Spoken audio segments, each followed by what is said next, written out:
welcome to another episode of FAFOCult podcast. Today's episode is going to be talking to BigBlue. A lot of you have seen BigBlue in the Discord. They've been around for a little while. Lots of fun. Super excited to have them on because they're just a bundle of sunshine and everything that they talk about too. BigBlue's been a big sponsor of the podcast, and they've been paying our bills actually, like the sponsoring of the podcast. Hookers and blow. Hookers and blow keeps this son of a bitch rolling. Thank you. I appreciate all of them. Oh, one that he has up there in the frigid north. The one that braves the penguins. You have to keep him warm at night. It's either her or a fucking penguin. I don't like penguins. I'm okay. We need to keep him warm at night. Keep those fingers nimble. Right. The penguins, at least. I mean, they look snuggly. Penguins are snuggly, right? They have fur. They have feathers. Well, if he's entertained, he'll leave the penguins alone. Yeah. You don't want me with the penguins. So, Blue, tell us a little about your journey with mushrooms. What got you into it, and when did you start? Well, I suppose like the majority of my generation, I messed around in my teens. I grew up, I was born in Australia, but I grew up in London. So in the damp fields being shot at by farmers, we would try and grab what we could, with little to knowledge or understanding of what we were really doing other than the usual teenage point of anything was, as you do, just simply to get high. Unlike, I suppose, when I compare it to I have children of my own, and the array of things that are on their menus today is somewhat more terrifying, I suppose. And we kind of stuck more to what grew in the ground, I suppose, than the powders and pills of this sort of generation. But then it sort of faded away into my 20s when I became an adult, and not an adult as such per se, but more I became a parent, and I had to adult, for want of a better expression, I suppose. And so then I really was only using plant medicine, and so just cannabis really, because I do have a degenerative spine condition, unfortunately, which causes me a lot of nerve and peripheral pain. So I find that cannabis I prefer to use rather than pharmaceuticals where I can. And especially when I was breastfeeding and pregnant, I also obviously wanted to stay away from any chemicals, considering I'm growing another human. I'd like it to come out as least tainted by the pharmaceutical industry as humanly possible. Well, I'd like it as less CRISPR and more mine, if that's I'd like it to look like me and have some partners of myself and traits of my partner and myself, rather than something that somebody designed in a lab. But each to their own. So then I would only really every 2 years I would sort of try and time it between pregnancy and breastfeeding. I would try and time one night off, and I would most likely get access to LSD then rather than mushrooms, just purely because of the market and what was available to me. And by then I was living here in Melbourne, or here in Australia. I was then down in Victoria in Melbourne. Then I moved up here to Queensland a few years ago. Kids have now since grown up, and they're all starting their own various journeys. My physical health has deteriorated obviously further. I've had to have bilateral knee replacements. I've had triple level fusions in my neck. I need to have similar done in my spine. Ouch. Ow. Yeah, it's just, So, and with that comes a lot of pharmaceutical medication. And I want to be able to live off grid. I want to be able to live in the middle of nowhere. I know that true medicine grows in the ground. Everything, like literally from insulin up. Insulin comes from a plant originally. It was synthesized to become what we now give to diabetics. I have the seeds in my seed bank. Pardon? It came from horse pancreases. Yeah, there's also a plant that you can actually create what they now make insulin from. There's a plant that you can grow in your garden. I can't remember the name of it off the top of my head. Originally, I believe there was they were taking it from slaughterhouse animals, from pigs and horses during World War I and World War II. Now they breed it from yeast and giant fats, and the yeast poops out the insulin. Why is it so fucking You can actually expensive? grow. Because it's plant that you can literally grow and just eat a leaf a day if you're, diabetic. But in truth, half, you look at all the type 2 diabetes, half of that is, purely diet based in the first place. If you, roll it all back to what you put in your mouth from day one, then you don't get there in the first place. Absolutely. It's all carbs, everything, and all of these cancers and everything else feed off sugar. They absolutely fucking adore sugar. It's their main source of, that's why arsenic works really well, because the molecule looks so similar and the cancer wraps itself around it, and it's, by the time it realizes it's too late, like apricot kernels can work really well for some forms of cancer. But I digress. So I found myself now in this situation where I rattle when I walk. One of the medications I use is how they use side effects. Medications all have their side effects, but now sometimes they actually prescribe you medication specifically for their side effects and not for their original medication. So I am fortunate enough to be given one of those for nerve pain, but it's actually an antidepressant, and it works in combination with Lyrica, and together the two of them, make this wonderful nerve pain relief. Do they? I don't know. I'm not so sure whether they work so amazingly or not.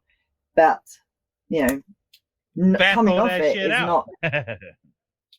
Well, and the thing is, but that's what the problem is. Coming off it's not so simple, because you can't you gotta do the step programs.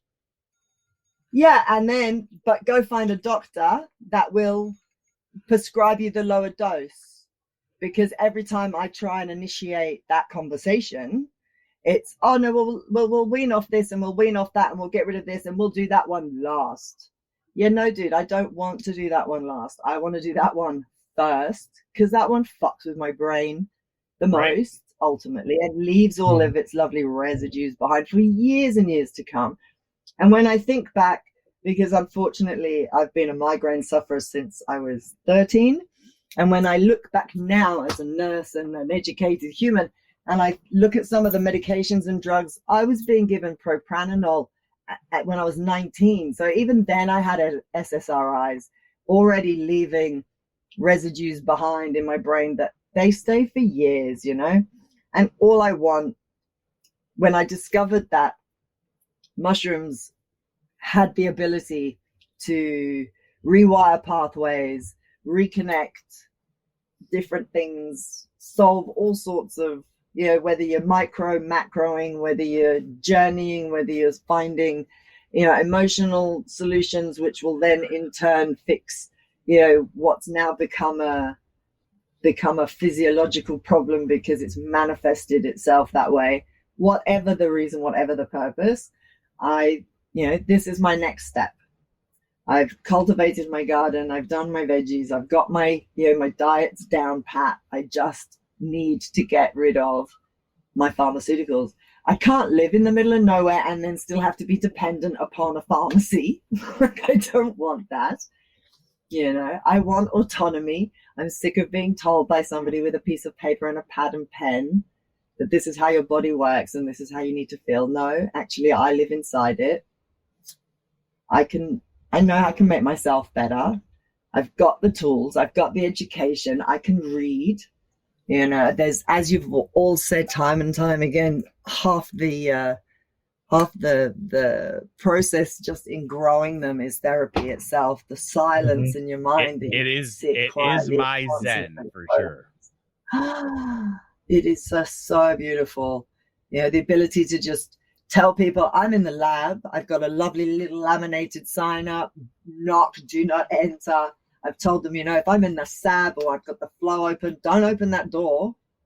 Do not be. If you open that door, I will come down on you like a ton of bricks. You don't understand what you will do. Sometimes I even pretend that I'm in the SAB and I'm actually not. I do that. My child listens to this.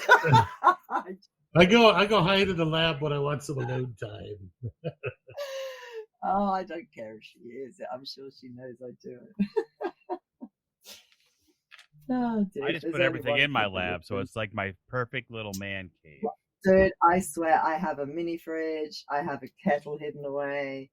I have actually got a mattress and duvet and pillows and everything stashed away that my partner doesn't know about, so that I can actually just lie out here on the floor and literally not do anything. Just lie here and listen to podcasts all day, not actually do any micro work. But he thinks I'm in the lab. I'm busy. Fantastic. Well, you are in the lab, and you are busy. Yeah, I am, exactly. And every now and then I just have to upload pictures to our little Google account that we share that shows, growth in the tubs or things that I've done. And there you go, evidence, stuff. My babies I look after them, and in return, they cover my ass. Right. They provide growth and they provide colonization. So the bags get whiter, the tubs get whiter. I have pictures that show improvements. So see, it shows I've been doing something. Something's happening. Yeah. Right. So what do you prefer? Do you prefer bags, totes, shoe boxes? Well, I am in absolutely no position really to say, because I don't think I've done any one thing long enough to have an opinion, to be fair. So you're playing the field, what you're telling me. You're playing the field. I'm being a dirty girl. But I'm also growing different things that actually essentially do require different things. So in fairness. So for example, I have got lion's mane going. So that's a block that needs to be in a bag. That's, there's no choice there. And the same with reishi and the same with turkey tail. The cordyceps I've got in jars. Oh, so you're fucking playing around with everything. Nice. Well, because I'm trying to do medicinal as well as, and I'm not interested in gourmet at the moment because unfortunately my partner doesn't actually eat mushrooms. He doesn't like mushrooms. But he does have COPD, and I did read, I said to Farrell, I did read some literature about cordyceps being able to help regenerate lung tissue. So that was why I thought if I can get some cordyceps growing, then I can possibly pop a little bit of that into a microdose capsule with some lion's mane and with some whichever psychoactive we go with that works. Out which species. There's so many different species of cordyceps. The ones that are different things. Yeah, so, only the ones that have all really good stuff. Those are the ones that they have to climb up the Himalayas and fucking find the bugs. Okay. I don't think they can actually grow. I mean, don't get me wrong; they are still yeah, but they're not. They're not the ones that everyone's like, oh, it's the fucking the Holy Grail. It's no. Right. But yeah. Okay. Well, cool. I don't think the other ones have been tested the same way that the Himalayan bug ones have. Like they've really gone all out on those bastards. Yeah. Fair enough. We'll see. We'll see what happens. They all have it. They all have the something. Sorry. They all have their medicinal purposes. It's just we know they're not as potent, not as strong as the. Sure. I don't even know. I want to give this the scientific name, but I don't know off the top of my head because, That's okay. I was not prepared for this episode. Sorry. Shame on you, because I really was. I had. You've had all hour to prepare for this episode. Was it an hour? I don't think so. Maybe an hour in American time. Is that different to metric? It is definitely a lot different. 2 hours. So so I've got some things in bags. I've got some things in jars. I've got some things in tubs. I've got some things at the minute that I've just put down, like ferals of lying the bags down. I got an LC syringe of what's supposedly Australian morels, and it did start to it was really nicely colonized, and I put it in the forest floor. So I laid that bag. Actually, I should probably I won't go and check because that means I'm moving away. I haven't looked in the tent for a couple of days. So that's lying down with a couple of. Are they different? Are those morels different than like the American type? I have you're no not idea. You're not have to refrigerate the motherfuckers. I have no idea. No idea what's going. I've never even seen one. I gotta Google this shit. No, because normally the morels, the way they work out is they colonize the ground, and then they go through a winterizing process, and then the next year they actually send out feelers to find food away from the actual mycelial pod, and then they actually bring the nutrients in. What? It's Morchella australiana. It's a real fucking thing. Yeah. Really? It's its own. Yeah, it's a Morchella. It was very slow. I let it. It looks exactly like black morels. It looks very much like them. Oh. But do they taste like them? Nice. I don't know. You don't know. Have for some taste tests. That's what Tremmy's Absolutely. for. Fucking Tremmy. He's the guinea pig. That's why he's in the hospital now. He eats whatever we give him. Oh, bless. What is he doing? No, I won't ask. Anything that involves giraffes and syphilis should probably stay. Oh, he got a cut on his elbow, and it got infected. He ignored it, and then it turned into like a goose egg, and he ignored it. And his whole hand puffed up and turned fucking red. Oh. And then we told him to go to the goddamn hospital because he's gonna die. So it's septic. He's a muppet. Yeah, exactly. That's what I fucking said. Yeah, I told him to drain it 2 days ago. I said, dude, that's happening. I mean, that's filled up like that. It's bad. You need to see what comes out. Oh, yeah. All right, whatever. But if it's not blood, then you got to go to the hospital now. And they said, yeah, all right. Most definitely. That would have been smelling, though. So your morels have only been identified in 2014.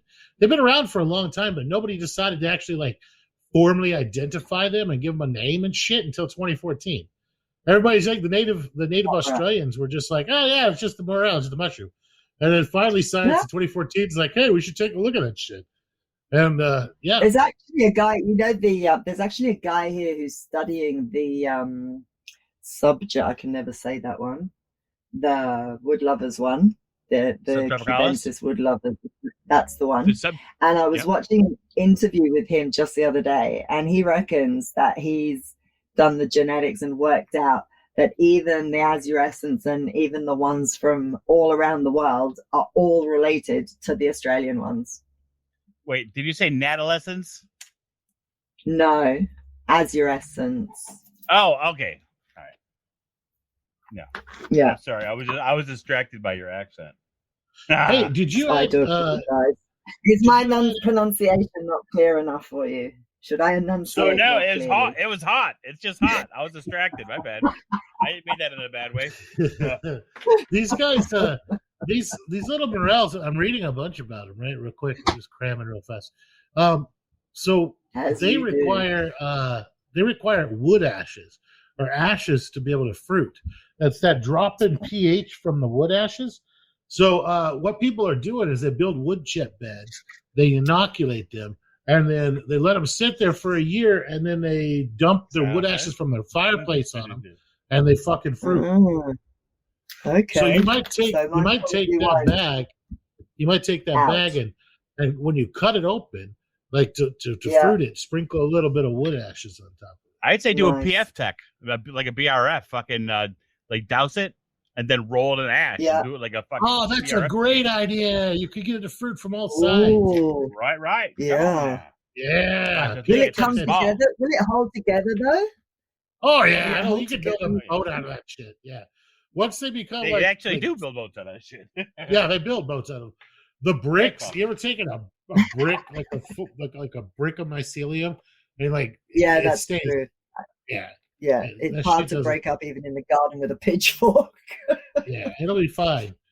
Just spray it lightly with some sterile water and roll that shit. Yeah. Nice. That's cool. So these actually seem easier to cultivate than these seem easier to cultivate. Oh yeah, I guess Australia, you guys don't have winter, do you? I mean, you have winter. Obviously. Some places we do. No, some places do. Melbourne, Tasmania does. Have you seen snow before? Is what I'm asking. Yeah. I grew up in London, dude. But yes, there is snow here in Australia. Victoria has snow. Tasmania has snow. Parts of New South Wales has snow. Yeah. Can you say aluminum? I need you to say a word for me. Aluminum. Aluminium, you mean? Yes. Perfect. That's what I wanted to hear. But anyway. His dive's complete. Yes. I'm checking out for a minute. But, so how about this? We should do a fucking grow of this shit, because it looks like fun. Right? Well, I can definitely get some more, and I'm more than happy to share. What's your favorite? I should really just expand it myself, shouldn't I? That you should. Would be even better. I wanted to. What was I? Oh no, it was your agar I couldn't do because I couldn't get hold of brown rice flour at the time. So I just went with a really simple agar recipe. But it was a good pour. Hey, I only lost 2 plates out of 20. Nice. What do you use in a still air box? I did it in my salve, yeah. Okay. Nice. Yeah, and I did it really low. I poured it like 122. Yeah, I can't seem to do it anything less than 125. If I go less than 125, it's chunky before I'm done. Do you put a stir bar in? I do, but I can put it on a heated pad, but I never put it down. It's always in my hand because I'm doing stacks of 10, and I use 1,000 milliliter Erlenmeyer flasks. So I mean, I did it in. I do stacks of 10. And I did it in smaller. So I did it in smaller. I had 2 jars with just like 350 ml in each, so that I could then leave a little bit. That's why I asked you how to get it out. I could leave a little bit in the bottom, so I could put the hot bit in the bottom on the top plate to try and stop the condensation on the top plate, which it did work, I have to say. And I got all 10 plates with just a little bit left, so it worked perfectly. My measurements. So I made 700 for 20 plates. Yeah. Wait. And I split it in 2, and I had one on the stir plate while I poured the other. And while it was cooling down, I just kept taking, as I only got 1 stir plate, I just kept changing them over every 10 minutes. And the other one I just kept swirling with my hand while the other one was on. And yeah. But then maybe the ambient temperature, what is it here right now? I don't think I can turn this one to Fahrenheit. 1,000 degrees? No. Oh, yeah, it is in Fahrenheit. It's 84. Yeah, it's 84 at the minute. Yeah, but it's also noon there, isn't it? Yeah, and we're just at the end of winter. Oh, I lie. We just started spring a couple of days ago. We just hit spring. So it's just starting to pick up. I mean, it's still. Did we just hit fall, Pharaoh? Is that what that means? No, you. I think it's already been winter over there, but here it's still it still feels like summer, but it's kind of starting to cool off a little. So it's now no longer like 104 degrees Fahrenheit. It's like 102. So I topped out at Yeah. 82 degrees today, but I get down to about 65 at night. So it was like 100. It was 104 today. So it's hot. Yeah. I don't know So, what Blue, to what's get your up to favorite today. cube to grow? Well, I'll tell you what I've grown so far and what I've tasted so far of what I've grown. So, I grew some rusty whites. Perfect. I didn't Great think ones. anything of those, to be honest. Nothing. No? I didn't get anything. Not fresh or dry. No effect. Oh, it didn't get a successful grow out of it. Okay. Oh, no, I got a successful grow. I just personally didn't have any effect from them when I tasted them. They had no effect on me at all. No? Nothing. Okay. I grew some golden teachers by mistake. They popped up from what Golden I thought teachers are never a mistake. No, they are a perfect they weren't a mistake. My partner, he had some really nice visuals. I got nothing. I've grown some Melmac. I haven't tried them yet. I've got some Tidal Wave. I haven't tried yet. I've got I've got some Wombat Tat, and I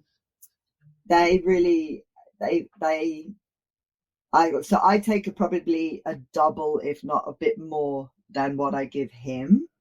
And the Wombat, it was really nice. There were some visuals, but it wasn't like a mega anything, whereas he was really on his ass from the much smaller dose. But I gave him around I write everything down. Everything's recorded of what each time and what we've taken. So I always give him around the same weight of each variety that I give him, so that I know how it's working. I've got a child calling from Melbourne, so I should have to wait. Then the other night, I think I don't know if I mentioned, I had one of your little, I had to do a family thing that I didn't necessarily want to. I had to attend. Oh, you did a feral special, did you? You did a feral special. I did a that is special. Exactly how you deal with family members, though. It works out so much better. Everybody's happy as the sunshine. Yeah, doesn't it just? Only I this time I took so it was labeled like Tat Ghost was the syringe was labeled, and I think I posted on a different Discord page that I was concerned about the grow, and somebody had written underneath, I don't know what your problem is, bruh. If that was mine, I'd be fucking super stoked. Those PEs look awesome. If you don't want it, send it my way. And then I was like, okay, well, there's my problem. Being a noob, the label says, Tat Ghost. So I'm looking up pictures, Tat Ghost. What's in my tub looks fuck all like the pictures. So that's why I'm worried, because this looks completely different and I have no idea what I'm looking at, because I haven't grown penis envy before. And so I have no idea. So now I understand. Have you ever seen a penis? Because it's in the name. I've seen a few of those in my time. And they're pretty. So that's what it turned out that I was actually growing. So I had this tub of that I had dried and not tried. So I decided to heed a little bit of Deadpool and pay. You've mentioned them a few times in the past, and that they're kind of one of your faves, and that they have a little bit of a tendency to take people places. So I thought, okay, I will listen, and I went ultra low dose. Not even, I went like 0.9. I didn't even do a full gram. Like 2 nice little plump things. They just, called my name. That's how I always choose. Right. I lay them out and let you pick.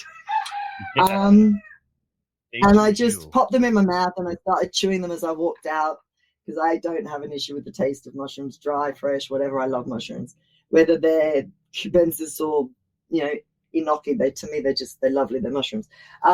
Anyway, as I walked away, I thought, fuck, he's right, man. They just taste like a mushroom popcorn.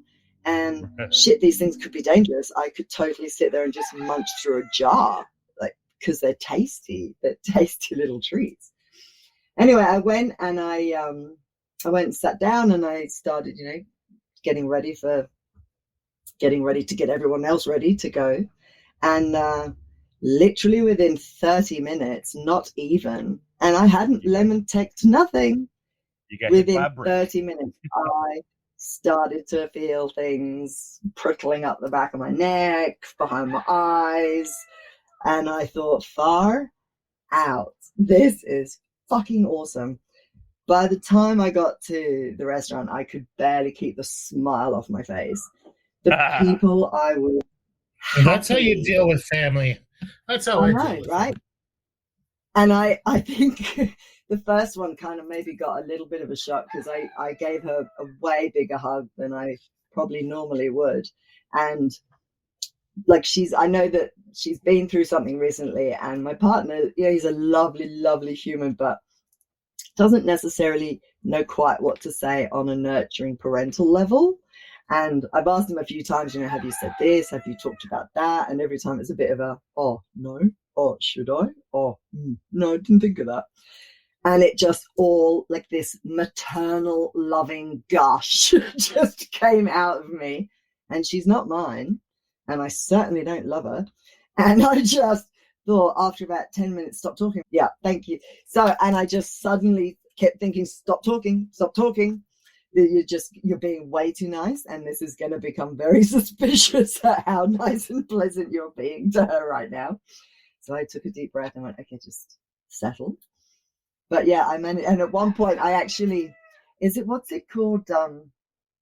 Aphasia. When you close your eyes and you don't see anything, you can't do that. Well, you're supposed, when you close your eyes, I don't think you're supposed to see anything.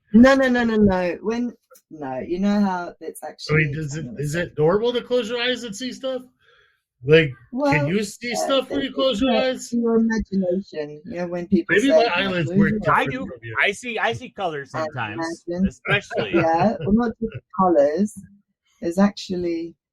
Let me try and find it. In 1 second. Maybe my eyelids are broken. Am I supposed to be able to No, but if you close your eyes now and somebody says to you, right, imagine a big red balloon and it's floating high above the sky. Yeah, can you see a big red balloon? We all float down here. Yeah.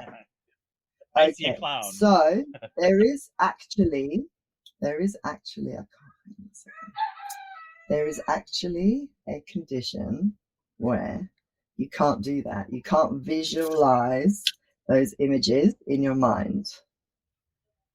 I'll just find it. 1 second. It is called lack of imaginationitis. No, it's not called lack of imagination. Piss off.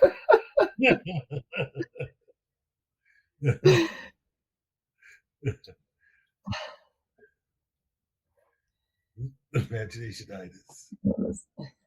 Aphantasia. APHANTA. That's literally means lack of imaginationitis. No, it is not. Actually. Fantasia is like fantastical. It's a fantasy. It's imagination. No. It's lack of imagination. You're thinking about Disney's Fantasia. Yeah, exactly. It's based on Latin. It's all Latin based. Yeah. Either way, for the first time, when I closed my eyes, noticed when I was sitting at home before I left, when I closed my eyes, suddenly I had all these wonderful fractals, which I don't normally get. And when I was in the restaurant and it was all just getting a little bit too much listening to everyone's bullshit, I just sat there, closed my eyes, left the restaurant, left them to it. One of my kids thought I'd fallen asleep. I told them no, that actually wasn't the case. I just decided the conversation wasn't worth listening to. Right. But when yeah, I so do that, kind of I just grab one of the babies, like somebody's baby, and just play with their baby. Yeah, Like we don't have any anymore. Yeah, I've got like this. I don't know. My niece's kid. What the hell is that? Like great niece or whatever. But Yeah, something like that. My I cousin just Uncle had like Jerry's a little. roommate. Got like a just has like a 10-month-old baby, and I'm like, oh, it's like snatch. It's like I'm gonna go play with this kid. Absolutely, totally with you. Yeah, unfortunately, all the youngest at the table was 16, and she kept disappearing off to the bathroom. I'm like, no, come back and stay with me. Don't abandon me, please. But yeah, we got through it. And then my next one actually just recently turned 18 and asked for her 18th if she could possibly taste the mushrooms. Sure. She's 18. We just recently came back from the most amazing day. I took her to the most phenomenal spot where there's a beautiful creek, and there actually just happened to be some like flute workshop or something going on the other side. It couldn't have been better timed if I tried. That would have freaked me the fuck out. As one does. A random flute workshop in the wild. As one does. We spotted them when we set up, so we knew they were there. And it was really beautiful, tranquil music, and it really suited the setting. Stunning jungle, beautiful cold water. I'd taken a big gazebo, the ice blocks, refrigerated ones, so we had food galore, and we had mattresses and chairs, and we had big fabric hangings to hang around the gazebo because it was actually also Father's Day. Shit. Oh, absolutely, because it was also Father's Day. So I thought, even if there are people there, I don't want them to be anything to do with us. So we'll just make this is for her, you know.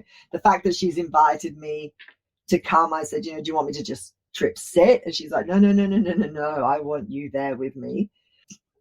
That'd be so obviously cool, I didn't go all out. Oh my God, it was just so amazing. We went in the morning, we were there like 10:30. I took the little penis envies, I lay them out, I let her choose the mushrooms she wanted. I weighed her out 1 gram. I took just a little bit more because I was just, I was there with her, but I was still there. So I still had my, parent hat on enough just in case. And oh my God, we just had the best. We set everything up while the mushrooms soaked. I decided, we talked all about it the night before. I said to her, if at any point you're not having a good time, you just tell me, and there's ways we can deal with that too. And I'll slap you out of it. Absolutely. It's a good excuse to get the phone with that. I said we'll do with the lemon tech so that, yes, although it will come on quickly, we won't, be there for 16 hours because, we do have to get back in the evening, and Monday's Monday and work and all the rest of it. Life goes on. We got there at like 10:30, and by 7:30 p.m. we were packed and ready to go home. She was still fuzzy, like she still had, sensations in her skin and stuff, but that was cool. I'm driving, not her. It was just the best day. She kept saying to me over and over again, she couldn't stop thanking me and telling me how amazing it was. We have this thing, I don't know, gravity glue, where you stack rocks, mad sizes on top of each other without using anything but the weights of themselves to balance each other on. And you can make some really cool sculptures. Right. It's an awesome activity to do while you're tripping on mushrooms. And just that sounds better than me playing with Legos. Oh, yeah. Mate, it's even better than Lego. Wait, but you just got to mind your toes if they fall. And because we were in the bush, all the different types of trees and the different leaves and the different movement, and it was just a sensational day. So right now, I would have to say penis envy is most definitely top of my list, because right now that is kicking all my goals. Just, yeah. Excellent. Well, once you find out what your favorite is, then you get comfortable. Then you got to do a tidal wave. You got tidal wave, so yeah, I haven't tried that one. Yeah, and then the Melmac still to try. But now comparable to PE. But now I'm also wondering, after the whole PE debacle, now I sit here and I think, but are they what they say they are? Do I even know what's in my syringes anymore? Well, that all depends on where you get them from. I've gotten some stuff given to me from people, and I've bought stuff from people that's totally not. Like, God almighty. It's got a lot better with time. But back in the day, it was a fucking shit show. Oh, I can well imagine. Even just 2 years ago. Yeah. It was horrible. When Reddit was a thing. It was a real thing. When the sport traders on Reddit and everything was just a goddamn shit show of what you would get. So people would send you like oh, these 2 for $8 for all these swabs, and you'd go and you'd buy a package deal of like $50 worth of swabs, and half of them are fucking mascara. Oh my god! And graphite from the pencil. Graphite. My favorite was a graphite from a pencil. You can actually draw with it when you got it. Oh my god! My favorite were mascara. It was all sparkly and fucking shit blue. I was like, that's mascara. Really won't grow. Yeah, good on you. Oh my god! Or don't forget about the Sharpie spore prints. Oh, the Sharpie spore prints were nice too. Yeah, people drawn spore prints with Sharpies. Oh, that one I haven't. Yeah, that was great. I haven't seen that. I had, when I first sort of started to mention this to my kids, I was unaware. I knew my eldest does a lot of work in cannabis, but I had no idea that he had any knowledge about mycology. And when I started to talk about it, he, on video calls suddenly pulls out this box and starts pulling out syringe after syringe after syringe. And I'm like, dude, for fuck's sake, man, I can't believe you would gatekeep your own bloody mother, man. That's like disgraceful. And then proceeds to give me this whole lecture about, having to earn my right and earn my place and all of this shit. So I'm like, okay, fair call, fair enough. That's, I understand there's, an element to that. He had a vaguely thin argument that could possibly stand up somewhere in a court of law, but I highly doubt it. highly doubt it. It was the responsibility of, if you've given something to someone that's a really potent mushroom and then they take it and they have a really bad time because they're really inexperienced. Well, that's really still not on you, dude. I'm sorry. That's on them. No, that's not going to kill them. They'd have to take so much, like they're half their body weight. Yeah, hello. I mean, it wouldn't. Exactly right. It's not going to kill them. And this is coming from somebody who'll sell all sorts of any other things. So please do not go down the righteous path with me. So anyway, recently I was down there and I saw him, and he did offer me some of his mycology stuff. Because he's had absolutely no success, and I inoculated 120 jars and they all fucked up, and I'm thinking, well, why would you do 120 at once? First of all, that's a bit kind of grand. Wow. Isn't it? Like, yeah, I know I like to swing big. Is he pressure cooking, or is he sterilizing it all? Well, he does have. While I was down there, I did see he does have a very large pressure cooker, and he said, it's a shame that, you flew down because I could have given you all my totes and all my this, because he is concentrating more on the cannabis because he's had no luck on the mycology. But then when he hands me his spores, I see why he's had no luck. Like, I don't know if this is just age related or if this, again, is just people are just... He literally hands me this Ziploc bag with what must be 100 wraps of foil of spore prints, all just mushed up in this bag. I don't even know if they're folded properly because I daren't even open the bag until I'm really in a proper, way better lab than I'm in now. Nothing's labeled. I'm like, do you know what any of these things are? Oh, Maybe some of them, but half of them, the writing's worn off because it's just been written on with a Sharpie, so it's just worn off the foil.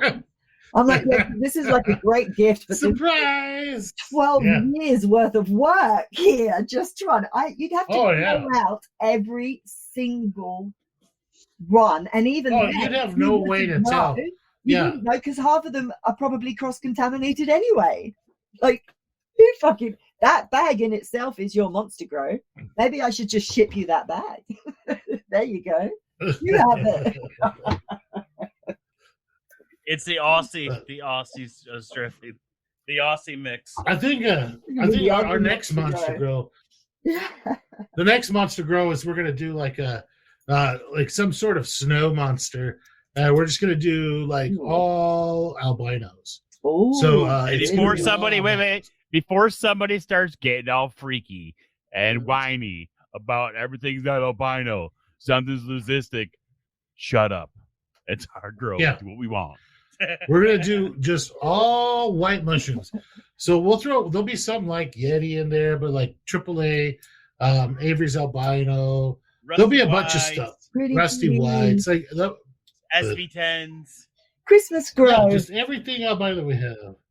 It'll be like, but we'll have. I think we'll shoot for having 25 or so different strains in there, and we'll call that a day. And that'll be our next Monstrosity grow. And I imagine that there's a lot of people that want to be in on that one.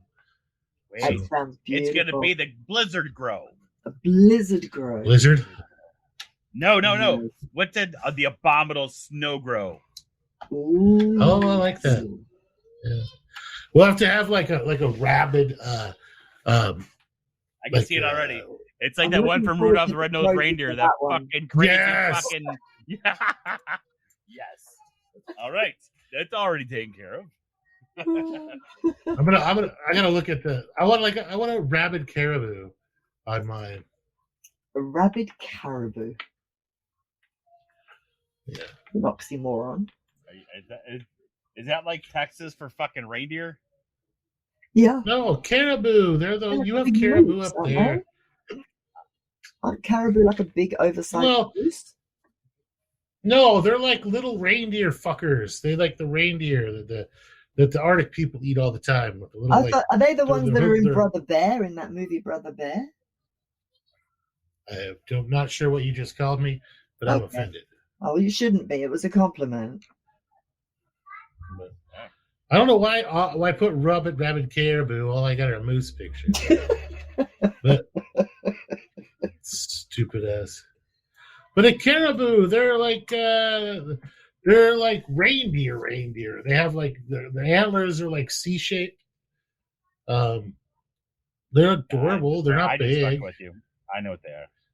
I just messed with you. So I was like, how the fuck do you not know where they are? You can look out your window half the time. I've seen them outside. Yeah. There's some really ugly pictures. So, I don't know. Do you have any questions about any grows that you want to ask while you have us here at your disposal? I'm not sure. Let me check my notes because I have been very naughty and I've not been in my lab for several days. But if I look in my notebook, because that I am good, and I like when I do that sometimes, because when I come back, a lot of times a bag that I thought was stalling out, it's got a full canopy, and it's time to fruit it. I mean, it's time to fucking harvest it. That's what I've learned. When I had that, I had to go away for 2 weeks suddenly, and I had all this stuff of, shit, do I spawn to bulk? Don't I spawn to bulk? It's all ready right now, literally the night before I had to get on a plane. And everyone it was such a 50-50 when I asked for advice. People were like, oh, if you're away for a week, I'd do it, but 2 weeks is too long. And then other people were like, fuck it, do it. It's 2 weeks, man. You'll leave it alone. It'll be the best thing you could do for it. And truth, it was the best thing I could have done because I came back to nearly everything colonized. Yeah, they don't give a fuck. They're going to do what they want to do no matter what. Well, if you've done your work with the fucking plates and the grain and the sub, and you put them together, they're either going to grow or they're not going to grow. Exactly. don't get me wrong. You can make it better. You can help them. Well, they will find a way to fuck you up. The biggest thing I've learned from you guys is that at the end of the day, they ultimately want to grow. It's, we can get in their way or we can assist them, but they're going to do what they're going to do. Exactly. So I just stay away from nutritious fucking substrates. Well, exactly. Yes. I harvested the lion's mane and I re-soaked it and put that back it's in like your the shotgun fruiting chamber with the perlite at the bottom sitting on a rack with the holes around it and a bit of polyfill. Oh yeah. So I've got 2 of those going. One's got lion's mane and the other's got the reishi in it. Actually, I wouldn't be the professional on this one to more be feral, but I think if you've got the polyfill and a shotgun fruiting chamber is unnecessary, because the actual way it's set up is because of the moisture throughout the perlite on the bottom, it actually draws, because of like heat stratification and everything else, it draws air from the bottom and pushes it out. So you're always going to have the fresh air. You might actually... I leave the top ones for the fresh air open, but the CO2 ones sometimes, like there's 4 at the bottom, so sometimes I'll close 2 on opposite diagonals and leave 2 open, because I just notice sometimes if I leave them all open, because I've got a little hydrometer in there, sometimes I notice that the humidity level drops below 99%, and I try to keep it at 99 for the lion's mane. Is that right? I use unmodified tubs for everything. Right. Just I find my contamination rate's way less, and that the whenever you take the lid off to look or whatever, that's plenty of air exchange. All they need is that one little burst of air to start to kick it off. They don't need a constant supply of air. Yeah. I also use the tubs I use, rather than, like you said, not doing dub tubs or anything like that. I managed to find ones that, even though they have like the same surface area, they've got much taller sides. So I just do them in those rather than having to do a dub tub or anything. And then that way I can also leave it for longer, because when you miss the sides at the very beginning, you've got a larger surface area that has got mist, and there's that whole area, like bigger sort of area of air to build up its own little climate, if you know. Does that make sense? Its own microclimate inside the tub, while the cake fruits and does all the rest. It sort of generates its own heat and everything. So I totally leave them closed, and because they've not got those rubber gaskets or anything under, there is that little bit of fresh air exchange anyway. None of those are modified. I don't bother putting holes or anything in any of those, and I just lay like a 1.5 inch cake. I don't do big, thick, fat. I don't really see the point unless you're going for massive flushes, multiple flushes, which I'm not really at the moment. I just want to grow out each one of the genetics that I've got. First of all, find out if they are what they say they are. Second of all, not take print, and then do those distilled, what was it? The Catalini or something was it called? Deadpool? Castellini, that's the one. Castellini. That's my next project to learn. So I've got the little vials and I've got a crimper. So I want to grow everything that I have out, so that I can, 1, like I say, identify it is what it says it is. 2, take a spore print, and then 3, pop it in a vial, and then start to, make my own, have my own. Stock up for Armageddon. That's the one. I've got a really nice seed bank of all a fairly decent of food seeds of heritage seeds, and a lot of them are my own, so I know that they're clean. So I know when I leave the hells of suburbia and finally get back out where there's a vague amount of fresh air still left, it's not being flown over constantly and sprayed on by some fucking thing or other, I will be able to put actual roots in actual soil and start to, make my little slice of pie, just like Feral is about to. I'm so excited. I'm so happy for you. Update on that. Looks like probably September 15th-ish. Oh, it's so wonderful. Damn. Wonderful. So close. Yep. It's very close. Thank God. So close. You've waited so long. It's been such a fuck around. Yeah. It makes all the dealings with all those family members worth it, almost. No. Nothing compensates those, mate. Not even close. Yeah. No. The joys, bloodlines. Yeah. That almost sounded like a threat. No, Right? never.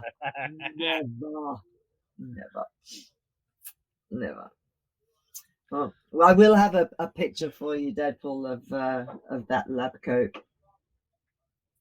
Oh shit! Nice. Hell yeah! Yeah. She's getting that lab coat that I showed you, that black one. That fucking sweet one. Nice. Yeah. But I'm looking forward to the FAFOCult one. That sounds really cool. Yeah.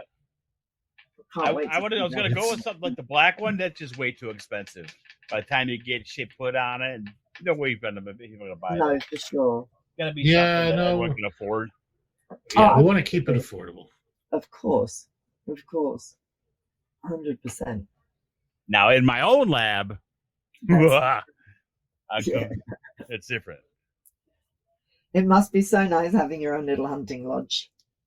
So tell me about you made a tiny little sort of offside mention about thinking about going down was it for some biofuel? Talk to us about that project. Oh, the biogas. Yeah. You talk about the biogas where it's where you just have the digesters and you throw everything instead of putting it into a compost. Yeah. You basically just fill it up, and it's just the methane. It's fucking the bag inflates, and then it's like weighted so that it actually pushes it into the house. I mean, you could actually have these things set up for fucking a family of 5. So you can run your stove off that, and you can run your hot water in your stove and that sort of thing. Yep, and a fucking generator. Wow. And a generator, yeah.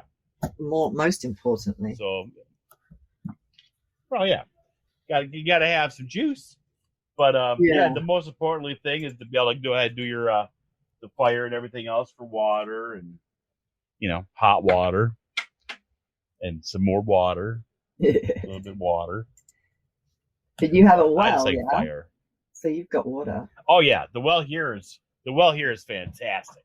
It's nice. Like such a luxury. You get bottled water, and it tastes like a lack of water, right? Exactly. I go to Buffalo, I can taste the fluoride, I can taste the chlorine, directly out of tap. I'm drinking a swimming pool, and it's yes, but then when I drink this stuff out of the well, it's alive, just like gloriousness. Well, it's alive. You can literally taste.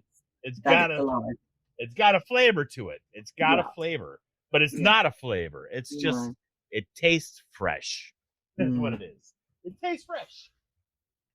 Beautiful. But yeah, it's not like distilled water where you can tell it's missing everything. This has got all the distilled all the good. Is literally missing everything. Like, exactly, but it's like sucks the shit out of your tongue almost when you drink it. It's like this stuff, it's like you can tell everything you need is there. My daughter was so impressed. Recently, I was out looking for distilled water and for the lab, and all I could find was demineralized water. Even for some reason, the car places here just seem to be stocking demineralized. And when I asked the young guy, if he had distilled water, he said, yeah, absolutely. And he takes me out to, he asked how much I wanted. I said, a couple of boxes. He takes me towards the back and he shows me demineralized water. And I said, no, I asked for distilled. And he said, is there a difference? And I looked at him and I said, would I be asking if there wasn't a difference? And he went, oh, yeah, true. I'm wondering if there's a difference too. Good point, he said. And then I said, so do you have distilled water? And he went, yeah, no, we don't. And I went, oh, okay then. Not to worry. Thanks very much. I know where I can get some. I just didn't really want to drive to the cash and carry. You know how easy it is to make distilled water? Oh, absolutely. Absolutely. I'm just lazy. Yeah. Okay. Yeah, it does take I walk away, As I walk away, he calls out and he said, "Oh," he goes, so can you drink demineralized water?" And I turn, absolutely not. Do not drink demineralized water ever. You can drink distilled water, absolutely. Doesn't taste great, but you can drink it. Do not drink demineralized water. It is not good for you. Am I the only one that doesn't know what demineralized water is? What the fuck is demineralized? It's basically the what same it says. So one of them, the distilled water is going to not have any minerals in it anyway. Right. But because it's sterilized. Distilled. Yeah. Demineralized waters ran through like a RO system that's removed all the minerals from it, but it hasn't been heated to distill it. Other than that, there's not really any difference. Both of them lack all minerals and all taste. They're both pretty much reactive neutral. So you can use them in either one. It's just much cheaper, like energy-wise, to make demineralized water than it is to make distilled water. So that's probably why they have more of it. Yeah. But where I go to get the distilled water, it's way cheaper than the demineralized.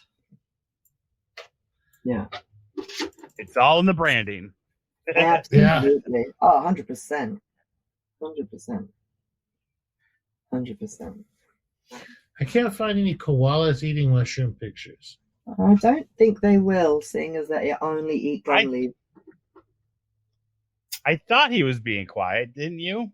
I was looking for a funny picture, and nobody has any goddamn pictures of a stupid freaking koala eating a damn mushroom. How about a kangaroo eating a mushroom? Maybe. That's probably a thing. Yeah. That's more likely than a koala, that's for sure. Yeah. I tried asking the AI. It's like koalas, they live their life in a fucking tree eating leaves. Like, drop bears are dangerous. Unless they get too stoned and fall out. Yeah, drop bears, you want to be real careful of drop bears. Yeah, bite your face off. Mm-hmm. They go for the jugular. Wait, so you're in Australia. You can send me a fucking... I want some pets. Well, I don't know about sending pets. They are a little bit protected here. They're a bit funny about some of their animals in this country. It seems to be you guys seem to actually have more of our animals over there than as pets than we do over here, that's for sure.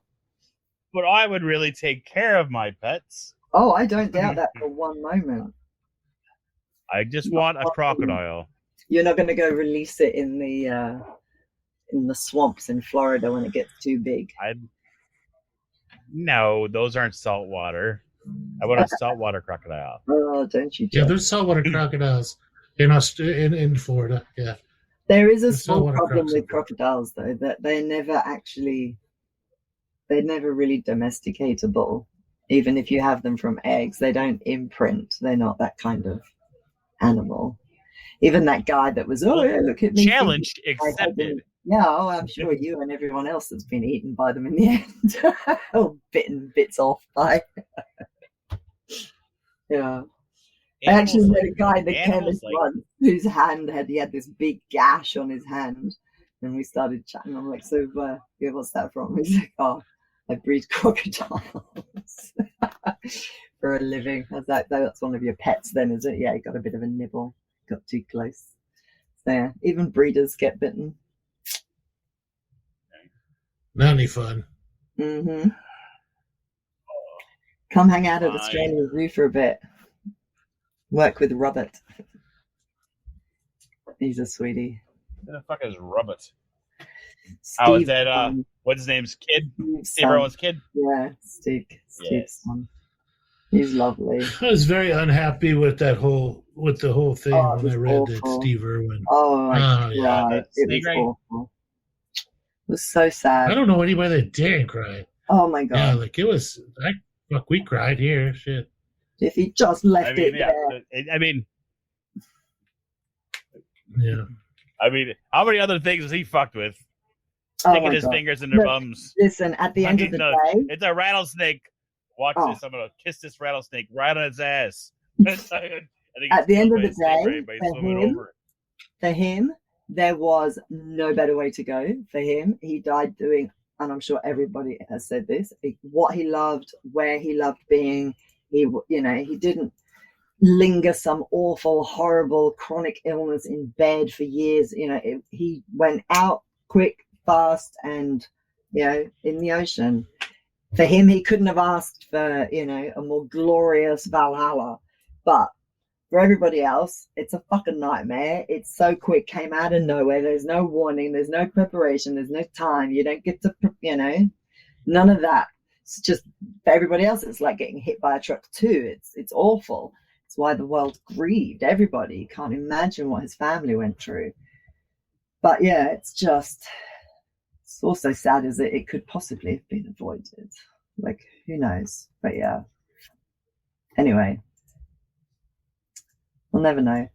But look, instinctive reaction, I guess. You get stabbed, you pull shit out, but maybe, I don't know, medical shit your brain takes over when other people's doesn't, I guess.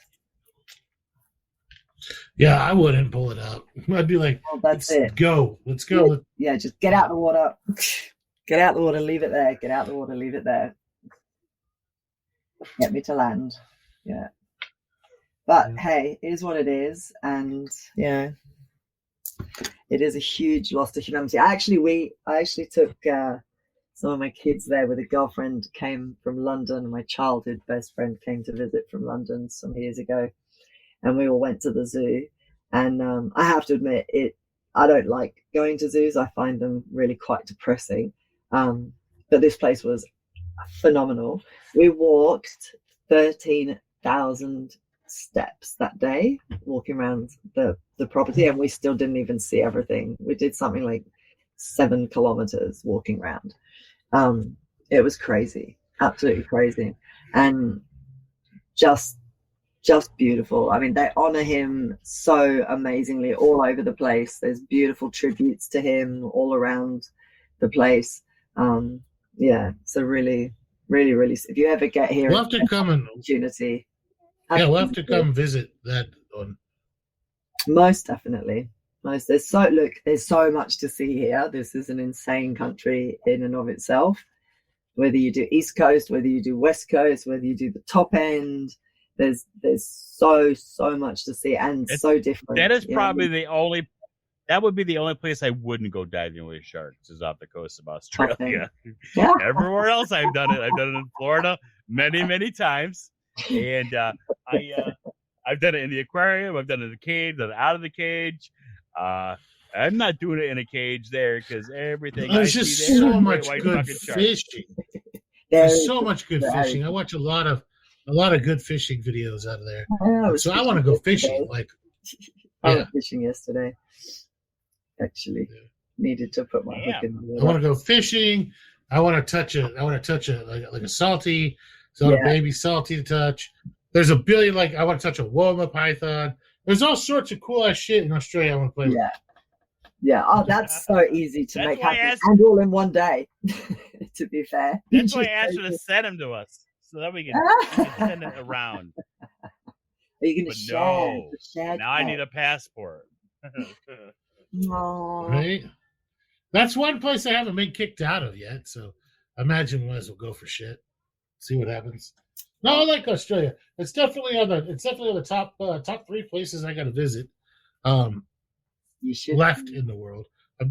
I served in the military with some people from Australia. Yeah, they were pretty cool. So, they're pretty cool guys. Nice. And girls too. So, but they're pretty cool. So definitely on my list of places I would like to go. It's one of the few places that I haven't been. The problem is, it's right now my daughter is away. That's the issue that most people have with coming here is that it is, one, the distance of getting here is number one, and then 2 is when you realize just how far apart one city is from the next. It's not like anything you could possibly imagine. It's a lot like Texas. Really? Or when you flush the toilet and it goes the reverse way. It does. I can only imagine. And the sink. That's it. Like Texas, it's it's not common to be 115 to 200 miles between big cities. Yeah. So that's quite a bit. And I mean, it's not uncommon. Just to What's the your city that I live in is almost lots. Probably, I don't know the population of all of Texas. Let's see. The city that 29.5 million. That's all of Texas. That's all of Australia. Well, they're the same size, aren't they? Yeah, just about. So that's our entire country's population lives in your state. And we pretty much live just around the coastline. Not much is inland. That's pretty much where so Australia's 11 times bigger than Texas, which is pretty impressive. Yeah. So it's big.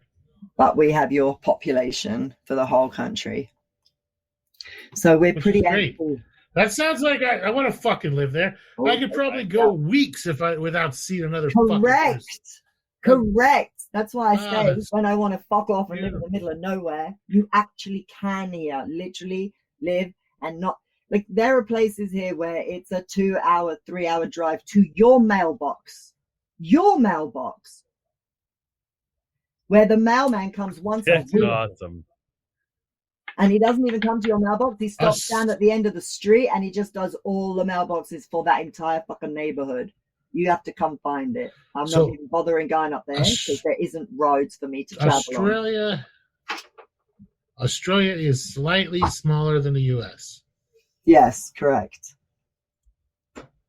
That's cool. Yeah. But their animals are cooler. Oh, where they are. Right. And they're right here in your backyard. That's what I had a lorikeet. I had all sorts of. I love Australian animals. So I had like a lorikeet and all sorts of different Australian birds at one time. So pretty. Australia, big. Yeah, and very empty. Yeah. Which is great. I know. I don't see a downside to that shit. Yeah, fuck the sword. You're just throwing out good points. You're just throwing out making me want to move. We could grow fruit trees and shit there. Correct. It's great. I know. You see my point here? But you guys just didn't have shitty fucking gun laws. Well, that depends where you live. I mean, this is America. Things. I know, but there's ways around things, and laws, they're sometimes not to the extent that there is here in Texas. No, I know. Where I could go right now and buy like an AR-15 in a store. Yes, that's open at 10 o'clock at night, right? Yeah, I can't. I can just go ahead and grab one and come out. I can't. And they'll be out like murdering pigs at dark 30.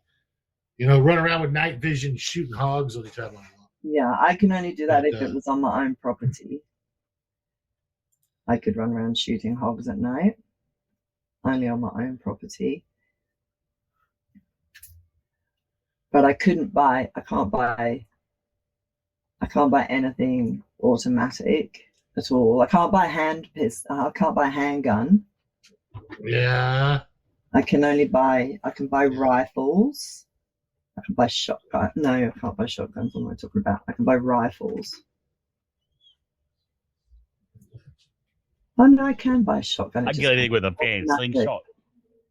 Yeah. Yeah, see that sucks. Slingshot's not bad. I want a compound bow.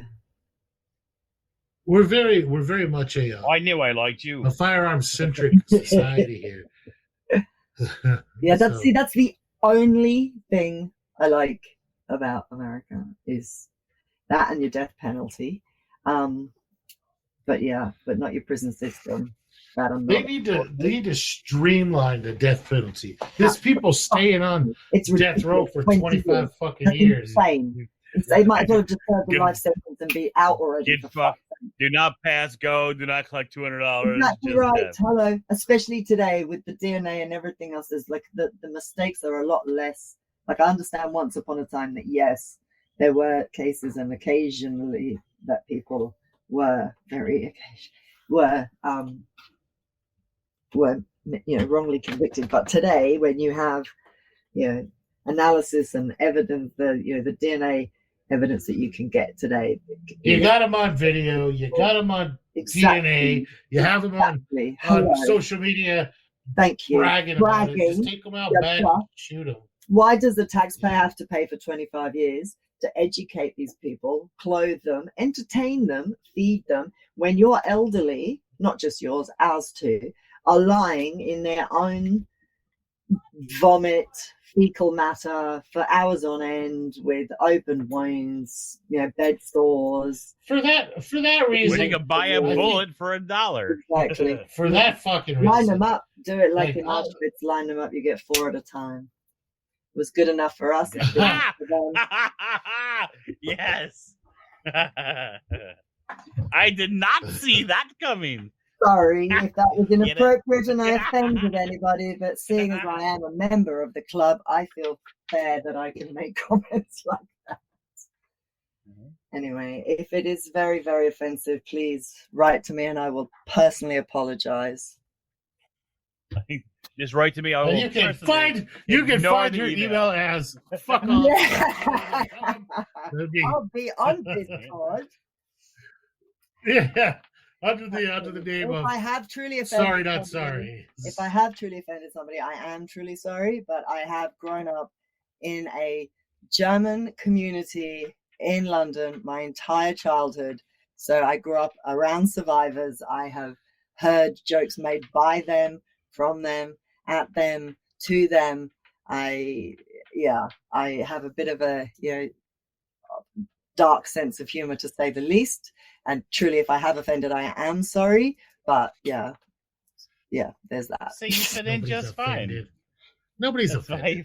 Don't apologize. Cool. If they're listening to this podcast and they're offended, they fell asleep when the podcast came out. They're at the wrong place. They have no reason to. Literally, Tim's not here. Nutty's not fuck here. is the first word in our podcast. Fuck is the first word of the day. Guy. What happened to him? Where's he been?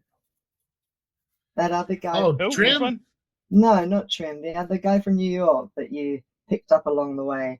I can't remember his name. Mike O'Nutty? Mike O'Nutty. His pipes are broken in his basement. No. There's a guy that came on as a guest at random and then joined in a couple of times later on because you liked him. The only one that's ever been a couple times is Whitey. Chris? No, not Chris. I think. I don't remember. There was a Chris. Was it Chris? There's been a lot of people. Yeah, we're at episode. You know what? To be fair, I 67. probably pay more attention to what you say than what you pay attention to what you say. Does that make 100%. Mm-hmm. Like I don't know what the fuck I've even said this episode. No, I'm sure. Like, I live for your podcast. Like truly sad. I know this is really sad. Little confession coming here from Queensland, Australia, but I live for Monday, Tuesdays, where I get just a little taste of some people that I connect with, even though they're so far away. And I feel like I get just a slice of normal, my kind of normal, before you correct me, Deadpool. Thank you. Yeah. I said I liked it. Oh, thank you. Yes. Update on Trim as he's not dying. His white blood count was just below septic, so they're not keeping him. Excellent. He's literally but he's got a Sharpie tattoo. 4 fucking points. He's really 4 points below septic. Jesus. And 0.4, right? So and so they just drew on him with a marker. Of course. They drew him on gave him 14 different fucking meds he has to take, and sent his ass home. And they're like, hey, if it gets any bigger, go to the hospital. He did send us this really lovely picture of a very large abscess on his elbow. Ooh, that's not a Sharpie. That's just No, that's a Sharpie. They drew that around the wound, so if it goes past that line. Well, they did a shit job. It doesn't look like a Sharpie. It looks like a fucking shit ballpoint pen. But that was his first doctor's visit in 20 years. Will he take the medication? Or is he going to be one of those, I'm starting to feel better now, I'll stop? Well, I mean, if he takes it, he'll live. If he doesn't, he won't. Right. And we'll miss him. Does he like that arm? Which is it, his left we'll or his have right? in memory judging of Trim. Judging by the picture, that's his dickhead. So yeah, I'm sure that he loves it. Yeah. Yeah, he's gonna want to keep that one. I did nearly lose my arm. I did nearly lose my arm years ago to a dog bite. Funnily enough, well, it wasn't really funny at the time, I suppose. But I was slightly preoccupied with a baby that I was breastfeeding at the time, who I had unintentionally, obviously, or not obviously, only now with hindsight, made sick because my milk was septic, but nobody had made that connection at that point. And so you didn't have an in-house taste tester. Well, he was already a little bit sick and unwell at this point. So he was already on a really big downward health slide, this child, and that we didn't discover for years that it actually turned out he had something called a cholesteatoma. It's a tumor inside your ear, like the bones in your head. Anyway, we dealt with that years later, but at the time, when none of this was known to us. So his health was starting to deteriorate. I was still breastfeeding because he was only little, and I'd been attacked by the next door neighbor's dog when I went to go call him for dinner. So there was that. And so a couple of days later, I'm in hospital. Maybe the dog thought you were talking to him. Well, very possibly. I told my other child, who was very concerned at why I had bits of tissue falling out my arm, why the dog had done it, and he was only 3. I said it was probably because I smelled like roast chicken, because that's what I was cooking for dinner.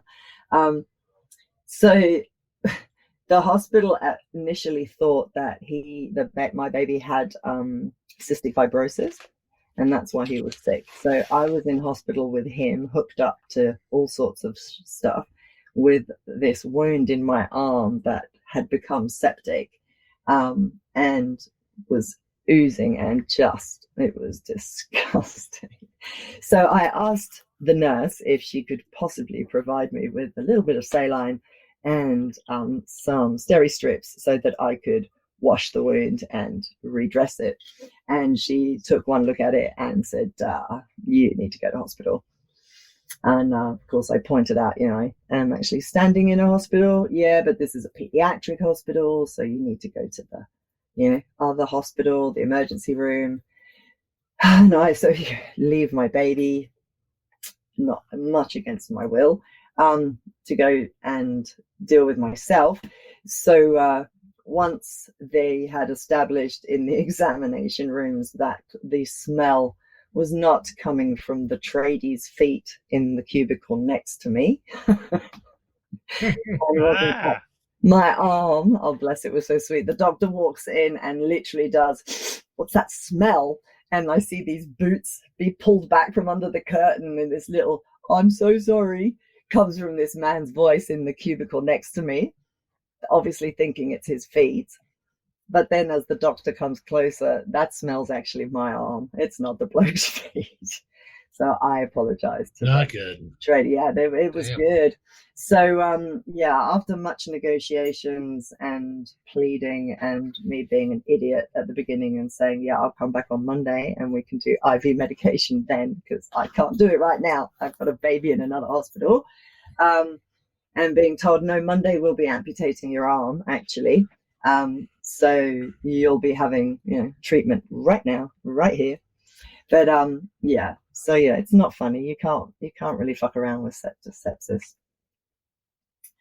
So he'll either take the meds and it'll get better, or like you say, he won't, and then that'll be his problem. That's so good. Damn. That's gonna hurt come winter. Oh yeah. Well, I'm glad you made it. Mm. Oh, that was like what, he just turned 23. That's a long time ago. Long time ago. Yeah. Another battle scar, like I say. Many a journey. Well, usually at the end of these things, yes, we do. We usually try to go around and say something nice. It's been an hour and a half, sweetheart. We can keep going. We're done. No. I told you. I said the time will come fast. Yeah, we did. Most definitely. Time flies. I'm not expecting that at all. Not at all. So at the end of these things, we usually try to go around and say something nice. As usual, we start with Deadpool, basically just throw him under the bus. What do you got, Deadpool? Man. Shit, I don't know. Try hard.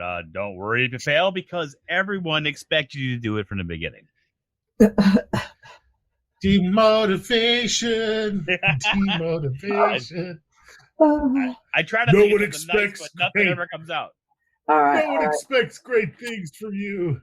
Okay, so I'm going to... Quitters only quitters quit. That's it. So I'll stay on his theme. I'll stick with Deadpool's theme, and I'll say, if you have no expectations, you can't be disappointed. It's always a positive. If you have no expectations, they can't be any lower. So no matter what you do, it's great. Exactly right. Am I right? Yeah, I'm going to go ahead and just build on that and say, lower your personal expectations until they meet your reality. This was the single most demotivation. You guys are stealing my shit. You guys are stealing my stick. You didn't call dibs. I'm sorry. Yeah. I did call dibs. I had to have. I always call dibs. It's been a pleasure, guys. Maybe you know how shotgun works in Australia, but I called shotgun, and that's how it works here. Well, I would be interested to learn more about those Australian morels. Morels, yes. I will most definitely get you. I can get you. I've still got the contact that I bought them through. I will get you some LC and pop them in a vial.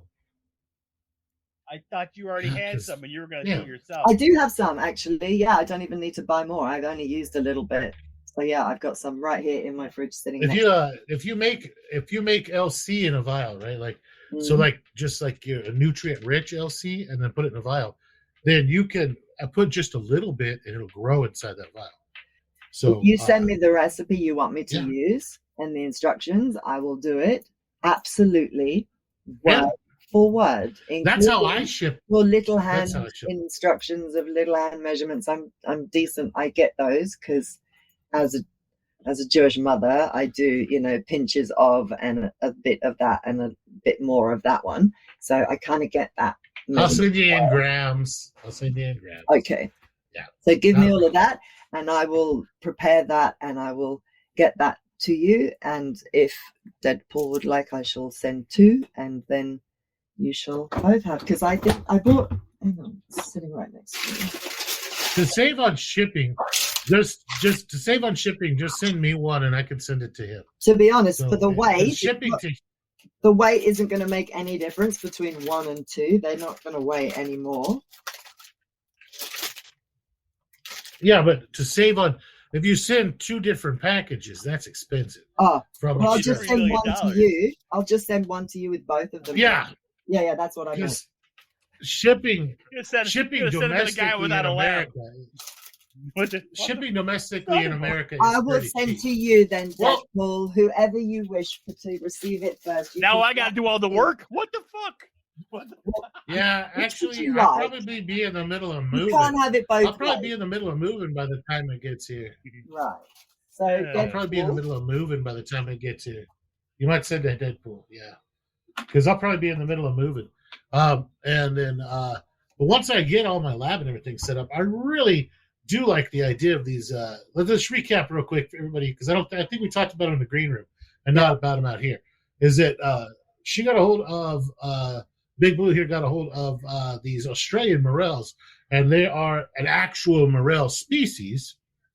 They're like a black morel from Australia, and let's see, what was the name of them?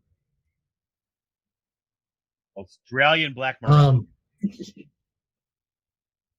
No, they had the actual Latin one.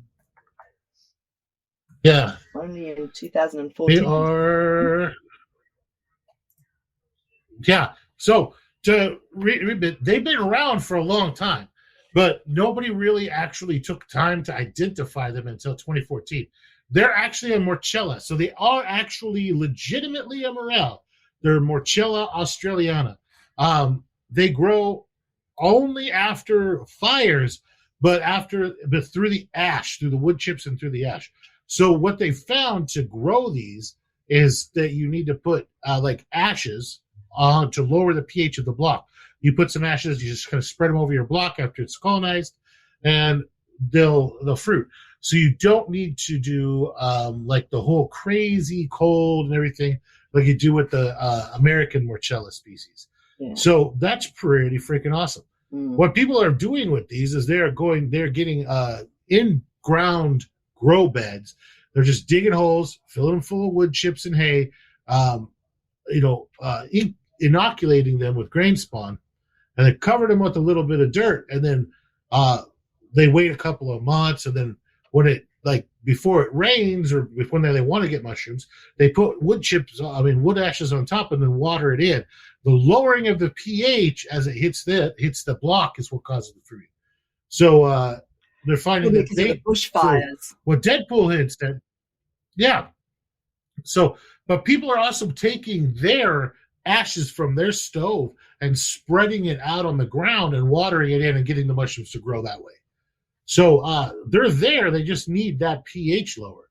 So it's not necessarily that they're spawned by the fire. They're spawned by their trigger for fruiting is the lowering of the pH from the wood ashes.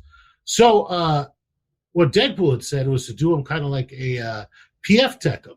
So you take your block, you spritz it a little bit, roll it in the wood ashes, and then put it in a shotgun fruiting container. And it should fruit like crazy. And that's something I want to try, because these are good size morel mushroom. They look just like blacks. They're very, very pretty. And I think we should give it a shot.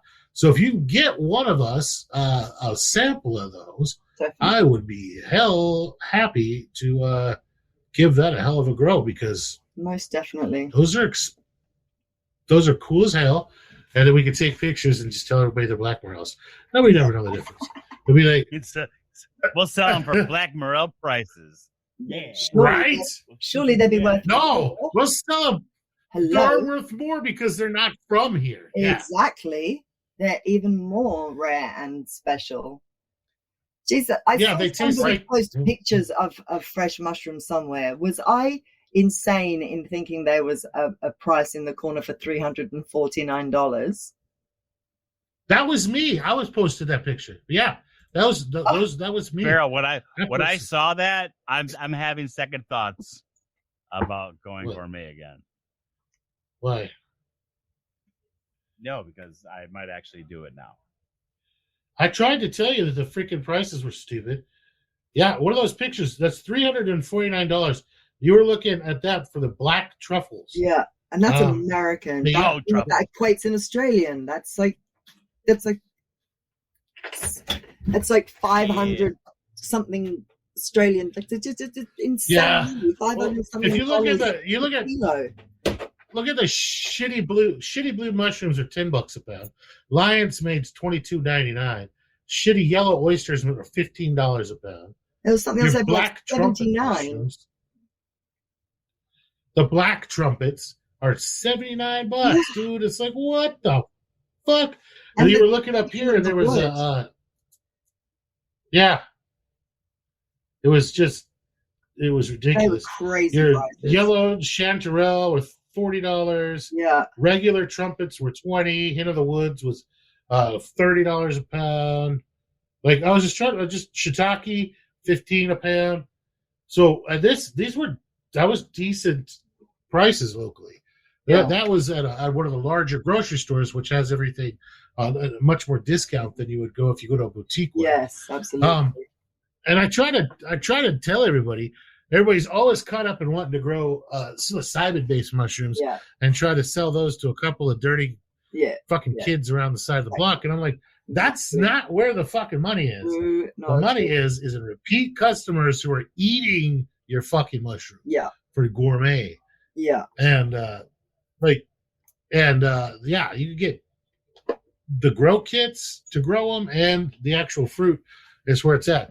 As you can tell from those prices, it's not worth growing. Blue trumpets are yellow, or the yellow ones, but everything else is worth growing. Most definitely. I could not believe my eyes when I saw those. Yeah. It's just black truffles are not hard if you have a forested area on your property, or if you have like a fruit or nut orchard. It's not hard to get a liquid culture of that and inoculate your ground and have them grow in there. Yeah. They just require a mother tree. Yeah. So it's not that difficult. Well, I think you talked to him. Is it Sage? You talked to from Mycophile. You had him on this show, did you? Yeah. I think he grows a lot of truffles. He does a lot of truffles. Yeah, but when we're doing truffles, we're not growing black truffles. We're growing Florosia. Those are they're two completely different monsters. Right. I mean, the one you're talking about is the actual. We just call them totally different. They're actually Florosia. Yeah. Okay. I mean, I have 4 bags of those, 4 jars of those, and I have some drying right now. And what's the difference between those two? This shows you how. Well, one of them is psilocybin, and one of them is a gourmet mushroom. So that's the only difference. One's active, one's not. Well, no, the active one is active, and the gourmet one is. That's like competing. Tastes like gold. It's like comparing a goldfish and a hippo. I mean, both of them are in water, but they're totally different species. Well, yeah. You know. But they're both a byproduct, essentially, of a fungus, of a mushroom. But they grow completely different. They're completely different species. Probably 20 or 30 million years of genetic diversity between the two of them. Yeah, I get that bit. But if you can grow one, you can grow the other, probably. Yeah. So one of them just requires outdoors with a healthy, full-size tree that it needs to make a relationship with. I didn't think the truffle. I know that they're experimenting with it, but I didn't know that they had reached to the point where they were easily making truffles, or else the market would have gone down extremely. By easily, you inoculate the soil, but you don't know where the fuck they grow because they fruit underground. So you have to have. That's why I got a fucking dog. Then exactly. Yeah. You have a truffle dog or a truffle pig. Yeah. Well, so what you call my mama? Yeah. You need to train. So you're not digging up your. Feral. I don't think that their sense of smell is good enough. Is strong enough for guinea pigs. They're the little cavies. They're not. Their little sense of smell is not good. They're pretty much useless. They don't dig, do they? No. What about a capybara? Oh, they're just too cute. I've always wanted one of those. Yeah. They're cool as shit. So do we. They're adorable. There are places that they are wild in Florida. So one might go missing. Yeah, I'd love one. I've seen them as pets. They're not that uncommon as pets because they are a very social animal. They really do like to be very social. And they anything that's going to be a social. Well. Oh yeah. Anything that's going to be a social critter is going to be easy to domesticate and have this be pretty tame. 100%. As long as the hierarchy is well defined. In their world, everything all right, guys. is above them. Yeah, they get eaten by everything. That's true. All right, guys. I actually need to go and spend some time with my family. Enjoy. I love talking to you guys. It's been great. Fantastic Thank you so much having for you on, having Blue. me. Not a problem. Thank you for coming. Thank you for coming. It's been great hearing a different perspective on everything, especially from the people way on the other side of the world. Let them know that you with your still accent. exist. Yeah, Yeah, it was fun to have on. my pleasure. It was a nice surprise. And Glad I opened my phone when I did. With that, let's go through our ending spiel here. If you want to get any sort of cultivation supplies, grow supplies, substrate, anything like that, the place to do that is going to be through Deadpool. You can find them on our Discord. The link will be provided below. If you want to send us any sort of hate mail, email, or you'd like to come on the show, you can do that at FAFOCult@gmail.com. If you'd like to send us any sort of money, you can do that at our Venmo is going to be at FAFOCult. For those of you who have sent us money in the past on Cash App, I'm sorry, it expired. I did not know that I had to accept it. I had to log into Cash App every day and check and see if somebody had sent us money and hit the accept button. Hola. I have not been doing that, and so it returned everybody's payment. I'm very, very sorry. Just the fact that you sent it was more than enough, but if you want to send it again, I would set up this time that it will accept your payment. Thank you very much, and our Cash App is going to be $FAFOCult. With that, we have our Etsy. It's going to be FAFOCult.etsy.com. You can get some really cool merch on there. And with that, we love our listeners. Thank you very much. I do not hate any of you. Right. He is ambivalent to your existence. He hates everyone. With that, guys, lovely talking to you guys, and we love you guys, especially our friends over in Australia who make up a huge portion of our listener base. Thank you very much for listening. And we're out. Good night. Bye-bye.